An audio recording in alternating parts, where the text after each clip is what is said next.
السلام علیکم سامعین حضرات، میں آپ کی رائٹر عروج احمد، اور آج ہم اپنے چوتھے پارٹ میں پانچواں اور چھٹا منظر پڑھنے والے ہیں۔ تو چلیں ہم بلا تاخیر پڑھنا شروع کرتے ہیں۔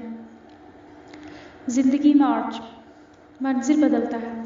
آج کا دن بہت خوبصورت ہے۔ شاید اس دن کوئی بہت اچھا انسان پیدا ہوا ہوگا، یا پھر کوئی ایسا انسان جس سے کسی نے بہت محبت کی ہوگی۔ ہاں، شاید مجھے معلوم ہے وہ شخص کون ہے، مگر میں یہ بات خود سے چھپائے رکھنا ہی بہتر سمجھتی ہوں۔ وہ کون تھا، وہ کیسا تھا، مجھے اس بات سے کوئی سروکار نہیں، کیونکہ اہم بات یہ ہے وہ میرا نہ تھا، نہ ہی میرے لیے بنا تھا۔ جس کے لیے تھا اس کو بھی تو نصیب نہ ہوا۔ مجھے مل بھی جاتا تو میں ایسے شخص کی زندہ لاش کا کیا کر سکتی تھی؟ جو میرا ہے، میرے نصیب میں ہے، مجھے تو وہ بھی ایک بوجھ کے سوا کچھ نظر نہیں آتا۔ انسان کا تو اپنا بوجھ ہی خود کے لیے ناقابل برداشت ہے، پھر شادی کے بعد ایک دوسرے کا بوجھ اٹھانا کس قدر مشکل ہے۔ نہ جانے میرا شوہر کیسے میرا بوجھ اٹھاتا ہے، خدا جانے کب تک وہ مجھے برداشت کرتا رہے گا۔ آگے صفحہ خالی تھا۔ اس نے صفحے کو پلٹا، اس پر چند اشعار درج تھے۔ زندگی تم پہ تو نہیں اتری، سانس لیتا ہوں میں بھی، زندہ ہوں، فرق ہے تو فقط نصیبوں کا۔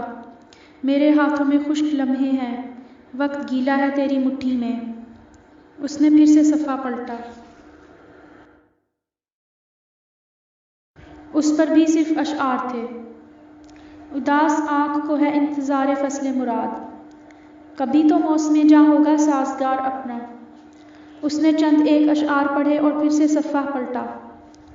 ایک مرد کبھی عورت کے حق میں بہترین ثابت نہیں ہو سکتا۔ میں نے جب بھی خود کو یقین دلانے کی کوشش کی کہ یہ میری غلط فہمی ہے، تو بدقسمتی سے یہ میری خوش فہمی ثابت ہوئی۔ وہ میرے حق میں اچھا ثابت ہوتا ضرور ہے، مگر افسوس جب میں یہ یقین کرنے ہی والی ہوتی ہوں تو اگلے ہی لمحے مجھ پر اس کی مجبوری آشکار ہو جاتی ہے۔ اس نے خالی سطریں دیکھ کر اگلے صفحے پر نگاہ ڈالی۔ وہ مجھ سے محبت کرتا تو ہے، اگر یہ کہانی سچ ہو جائے تو کمال ہے۔ مجھے لگتا ہے میں دنیا کی ناکام ترین عورت ہوں۔ وہ مجھ سے محبت نہیں کرتا، اور اگر مجھے یہ خوش فہمی ہو بھی جائے تو اگلے لمحے یہ میرا وہم ثابت ہوتی ہے۔ میں کتنی بے وقوف ہوں، دوسروں سے محبت کرتی ہوں، امیدیں لگاتی ہوں اور بے وقوف بنائی جاتی ہوں۔ ایک دن ایسا آئے گا جب میں ایسی نہیں رہوں گی۔ میری خواہش ہے میں ایک سخت دل عورت بن جاؤں، جسے کسی کی پرواہ نہ ہو۔ اس دنیا کا کوئی بھی مرد محبت کے لائق نہیں، پھر کیوں عورتیں محبت کرتی ہیں؟ کیوں؟ اگلے صفحے خالی تھے۔ نہ جانے وہ کیا تلاش کر رہا تھا۔ اس کے پاس بس آج کی رات تھی، وہ کل یہاں سے جا رہا تھا۔ اس کے بعد اس کمرے میں آنا اور ڈائری تک رسائی شاید ناممکن ہو جاتی۔ اس نے کوشش جاری رکھی۔ اسے یقین تھا کہ اسے آج اس کی مطلوبہ تحریر مل جائے گی۔ اس نے تلاش جاری رکھی۔ آج اس کی شادی ہے، اور نہ جانے کیوں ایسا لگ رہا ہے کہ ایک پرایا شخص شدید پرایا ہونے جا رہا ہے۔ ایسا لگتا ہے جیسے میں پہلے معمولی سے بخار کی کیفیت میں تھی اور اب شدید بخار کی کیفیت سے گزر رہی ہوں۔ وقت گزر تو رہا ہے، مگر پھر بھی گزر نہیں رہا۔ کیا نہیں گزر رہا؟ یہی تو سوال ہے، اور اگر یہ سوال ہے تو اس کا جواب کس کے پاس ہے؟ میری بھی تو شادی ہو چکی ہے، یقیناً اسے میری شادی پر دکھ نہیں ہوا ہوگا۔ پھر میں کیوں غمگین ہوں؟ کیا میں نے اس سے محبت کی تھی جو مجھے غمگین ہونا چاہیے؟ نہیں، بالکل نہیں۔ میں اس غم پر حق نہیں رکھتی، بلکہ میرا اس کی کسی چیز پر بھی حق نہیں۔ اس نے کبھی میرے حصول کے لیے کوشش نہیں کی تھی، پھر میری جانب سے یہ کیسا احساس ہے؟ کیا کسی کو روز ایک ہی کام کرتے دیکھنا اور بڑی خاموشی سے دیکھتے رہنا، چپ چاپ اس کے پاؤں کی حرکت تک کو محسوس کرتے رہنا، اس کے غصے پر غصہ نہ آنا، اس کی نفرت اور چال بازیوں کو جانتے ہوئے بے فکری سے مسکرا دینا، اس کی سازشوں میں کامیابیوں پر اس کے چہرے کا سکون اور اطمینان اچھا لگنا، یہ محبت ہرگز نہیں ہو سکتی۔ اور آج میں خود کو سمجھا لینا چاہتی ہوں کہ جو شخص آپ سے نفرت کرے وہ صرف نفرت کا مستحق ہوا کرتا ہے۔ اس کے آگے سطریں خالی تھیں۔ اس نے ڈائری بند کر دی۔ وہ گہری سوچوں میں ڈوب چکا تھا۔ کچھ تو تھا جو اس صفحے پر لکھی تحریر میں پوشیدہ تھا، یا تو سب کچھ مکمل تھا یا پھر بہت نامکمل۔ وہ مکمل اور نامکمل میں الجھ چکا تھا۔ اصل مشکل یہ تھی کہ ڈائری کے کسی صفحے پر تاریخ درج نہیں تھی، ورنہ شاید اس کے لیے سب سمجھ پانا بہت آسان ہو جاتا۔ وہ انہی سوچوں میں الجھا ہوا تھا کہ اس کے موبائل پر بجنے والی دھن نے اسے محتاط کر دیا۔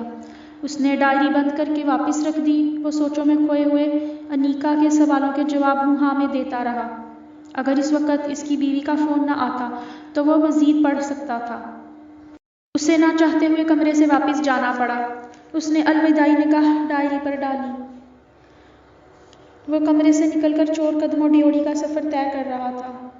اچانک کسی کے بھاری بھرکم قدموں کی آواز ابھرنے لگی۔ وہ وہیں رک گیا۔ قدموں کی آواز قریب سے قریب تر ہوتی جا رہی تھی۔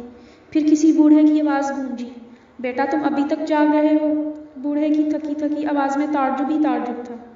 فرقان نے مسکراتے ہوئے جھوٹ بول دیا، جی وہ ضروری فون تھا، کمرے میں سگنل نہیں آ رہے تھے اس لیے باہر آنا پڑا۔ منظر بدلتا ہے۔ لاؤنج میں رونق کا سماں تھا۔ صوفے کے بالکل سامنے قد آدم کھڑکیاں تھیں جنہیں مکمل کھلا چھوڑ دیا گیا تھا۔ آج کئی دنوں بعد دھوپ نکلی تھی۔ نجمہ بیگم اپنی چھوٹی دونوں بہوؤں اور بڑی بیٹی کے ساتھ خوش گپیوں میں مصروف تھیں۔ ان کی بڑی بیٹی کینیڈا سے کل ہی لوٹی تھی اور 5 دن پہلے ان کا دبئی میں مقیم بیٹا بھی ہمیشہ کے لیے یہاں آ چکا تھا۔ گھر میں کافی چہل پہل ہو گئی تھی۔ سب ناشتے کے بعد لاؤنج میں چائے پیتے ہوئے براہ راست سورج کی کرنوں سے سکون حاصل کر رہے تھے۔ نجمہ بیگم آج کافی خوش معلوم ہوتی تھیں۔ اچانک انہیں کچھ یاد آ گیا۔ لوجین نے پتہ نہیں کب آنا ہے، وہ بھی یہاں ہوتی تو خوش ہو جاتی۔ ابھی انہوں نے آخری جملہ ادا کیا ہی تھا کہ لاؤنج میں فرقان داخل ہوا۔ اسے دیکھ کر عائزہ بول پڑی، شکر ہے یہ بھی اٹھا ورنہ یہ تو ایسے سوتا ہے جیسے اس سے زیادہ فارغ کوئی نہ ہو۔ فرقان ان کی بات پر مسکرانے لگا، بس رات کو آنکھ دیر سے لگتی ہے، پھر صبح اٹھنے میں مشکل ہو جاتی ہے۔ وہ منہ ہاتھ دھو کر سیدھا یہاں چلا آیا تھا۔ اس نے کمرے میں رونق کا سماں دیکھا تو وہیں جگہ بنا کر نجمہ بیگم کے پاس بیٹھ گیا۔ فرقان کے کان چھوٹی دونوں بھابھیوں کی کھسر پھسر پر لگے ہوئے تھے۔ اچھا ہے وہ نہ ہی آئے تو بہتر ہے، بریرہ عائشہ کے کان میں کہہ رہی تھی۔ دونوں ایک دوسرے کو دیکھ کر اشارے کنائے کرنے میں مصروف تھیں۔ کیا باتیں ہو رہی ہیں؟ فرقان نے محفل کا حصہ بننے کی کوشش کی۔ نجمہ بیگم بول پڑی، لوجین کو گئے کافی دن ہو چکے ہیں، ابھی تک لوٹی نہیں۔ میں اسے یاد کر رہی تھی کہ وہ بھی یہاں ہوتی تو کتنی خوش ہوتی رونق دیکھ کر۔ اس بات پر فرقان نظریں نیچی کیے سر ہلا کر مسکرا دیا تھا، تو انہیں فون کر کے بتا دینا تھا، ہماری آمد کا سن کر وہ بھی شاید جلدی لوٹ آتی۔ نجمہ بیگم کے چہرے پر غم کے تاثرات ابھر آئے۔ نہیں بیٹا میں اسے اس لیے فون نہیں کر سکتی، اس نے بتایا تھا کہ اس کا فون خراب ہے اور اس نے وہ ٹھیک ہونے دے رکھا ہے۔ اگر اس کے گھر والوں کو فون کیا تو وہ کہیں پریشان نہ ہو جائیں، پھر کیا معلوم کہ اس کا آنے کا ارادہ بھی ہے یا نہیں۔ فرقان آخری بات پر کچھ چونک سا گیا، کیا مطلب، کیا کوئی لڑائی کی بات ہے؟ نجمہ بیگم کسی سوچ میں الجھی ہوئی تھی۔ نہیں ایسی کوئی بات نہیں، ویسے ہی میرے ذہن میں خیال آیا، باتیں تو ہوتی ہی رہتی ہیں، ہو سکتا ہے اس نے سوچا ہو کہ جب شوہر نہیں ہے تو اب یہاں مزید کیا رکنا، اور اب داریہ کی نئی کلاسیں شروع ہونے والی ہیں تو ہو سکتا ہے وہ وہیں داخلہ کروانا چاہتی ہو۔ عائشہ نے ان کی بات کی وضاحت کرنا چاہی، لوجین بھابھی اتنے دن کے لیے میکے جاتی نہیں اس لیے مما کو وہم ہو رہا ہے، ہم تو انہیں سمجھاتے ہیں کہ اگر وہ وہاں رہنا بھی چاہتی ہیں تو اس میں کیا غلط ہے، ان کو فیصلہ کرنے کا حق ہے، مگر نہیں ماما تو چاہتی ہی نہیں کہ وہ یہاں سے جائیں، داریہ کا سوچ کر دکھی ہو جاتی ہیں۔ نجمہ بیگم اداسی سے بولی، دیکھو بیٹا ایک ماں کو اس کی اولاد سب سے عزیز ہوتی ہے، پھر جس ماں کی اولاد اس سے دور ہو تو وہ اس کا سوچتی ہی ہے، مگر نویان اس دنیا میں نہیں ہے اس لیے مجھے اس کی بیٹی داریہ بہت عزیز ہے، پھر ہمارے خاندان میں بیٹیاں بھی کتنی کم ہیں اور اس گھر میں وہ واحد بچی ہے، باقی ریحان اور سبحان بھی یہاں موجود نہیں۔ انہوں نے فرقان کے بازو پر محبت سے ہاتھ رکھا ہوا تھا، وہ اپنے دل کے دکھ بیان کرتے ہوئے آج بہت بوڑھی لگ رہی تھی۔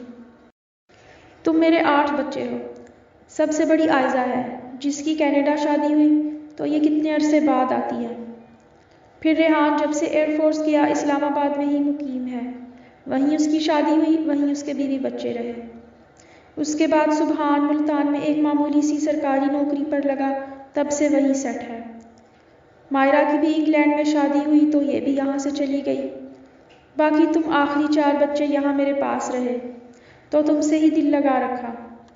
نویان کی شادی ہوئی تو داریا کے آنے سے رونق لگ گئی، حالانکہ اس سے پہلے تمہاری شادی کی باری تھی، مگر تمہارے انکار کی وجہ سے اس کی پہلے شادی کرنی پڑی۔ پھر تمہاری شادی ہوئی تو تم بھی 1.5 سال بعد دبئی سیٹ ہو گئے اور اپنی بیوی بچے بھی وہیں لے گئے۔ بس نویان، زیان اور اصفہان یہاں میرے پاس تھے، پھر ان کی اولاد سے ہی دل لگانا تھا۔ داریا ویسے بھی مجھ سے کافی قریب ہے، ابھی زیان کی کوئی اولاد نہیں ہو سکی اور اصفہان کے 2 بیٹے ہیں، وہ بھی اپنی ماں کے بغیر نہیں رہتے۔ ہر انسان کی اپنی جگہ ہوتی ہے، تمہارے ابو جان کو داریا سے اتنی محبت ہے وہ اس کے بغیر رہ ہی نہیں سکتے، روز ان کے آنے کا پوچھتے ہیں، اگر لوجین نہ آئی تو ان کا کیا بنے گا؟ بغور سنتے ہوئے فرقان سر ہلا کر رہ گیا۔ آپ فکر نہ کریں، وہ آ جائے گی، آنا ہی ہے اس نے۔ خود کلامی کے انداز میں آخری جملہ ادا کر کے اس نے بات ادھوری چھوڑ دی۔ چند لمحوں کو خاموشی چھائی رہی۔ عائشہ چائے کے خالی برتن اٹھانے لگی۔ آپ فکر نہ کریں، اگر وہ نہ آئی ہم جا کر اسے لے آئیں گے۔ داریا اس گھر کی بیٹی ہے، وہ اسی گھر میں بڑی ہوگی، آپ دونوں کے ساتھ۔ فرقان نے یقین دلانے کے انداز میں ان کے ہاتھ کو سہلاتے ہوئے بات پوری کی۔ نجمہ بیگم خوشی اور یقین سے اسے دیکھ رہی تھی۔ کیا وہ ہماری بات مان لے گی؟ فرقان اس کے سوال پر ایک لمحے کو سوچ میں پڑ گیا۔ شاید اس کے پاس اس سوال کا کوئی جواب نہیں تھا۔ اتنی آسانی سے تو وہ نویان کی بات بھی نہیں مانتی تھی، نویان ہی اس کے پیچھے پیچھے غلاموں کی طرح پھرتا رہتا تھا۔ پھر وہ کیسے کہہ سکتا تھا کہ ان کے کہنے پر وہ فرما برداری سے سر ہلاتی ہوئی چلی آئے گی؟